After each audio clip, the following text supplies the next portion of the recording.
Folk Studio 451 is proud to present Pioneer History of Orleans County, New York by Arad Thomas, edited and annotated by A. Burris. Chapter 6.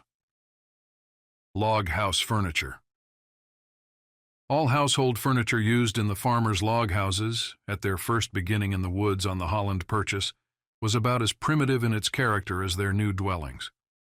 It was adapted to the wants and circumstances of its owner and such as he could readily procure.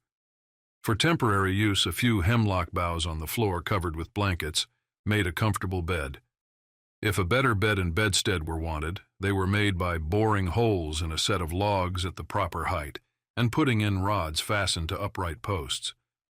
Upon this bedstead, they laid such a bed and bedding as the taste and ability of the party could furnish. Kettles were suspended from a cross pole over the fireplace by wooden or iron hooks, often by an instrument called a trammel. The trammel was a flat iron bar filled with holes hanging from the pole, on which a kettle was suspended on a hook. The kettle might be raised or lowered at pleasure by moving the hook from one hole to another. Their nearest approach to an oven was a cast iron bake pan, covered with a movable lid, standing on legs, and lifted by a bail. The dough was placed inside the vessel and coals were put on and under it when in use. Another cooking utensil was a frying pan with a handle long enough to be held in the hand of the cook while the meat was frying in the pan over the fire. It was many years after the first settlement of Orleans County before a stove of any kind was seen here. The table was a board or box cover laid on a barrel. Many of the first families took their meals quite happily for some time, off a barrel head or a chest cover.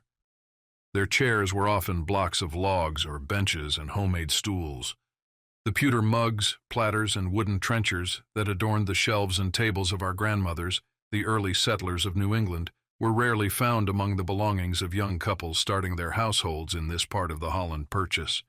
Here, spoons of tinned iron, or homemade spoons of pewter, and a slender stock of necessary crockery, including the veritable blue-edged plates, comprised the table furniture.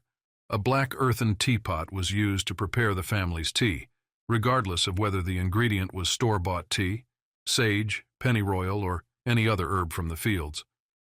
These small black teapots, which held about a quart, were reputed by their owners to make better tea than any other material. They were used daily and remained popular even for some time after block tin teapots became fashionable, introduced by increasing wealth and pride. To this day, one of these interesting relics of antiquity is occasionally seen. The black earthenware teapot, with its spout probably broken off, may adorn the upper back shelf of some kitchen pantry in the great new house which has succeeded the log one.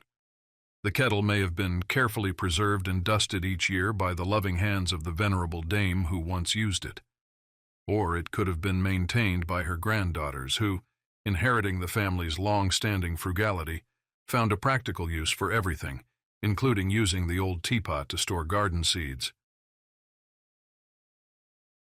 Learn more about this series at pioneerhistory.us.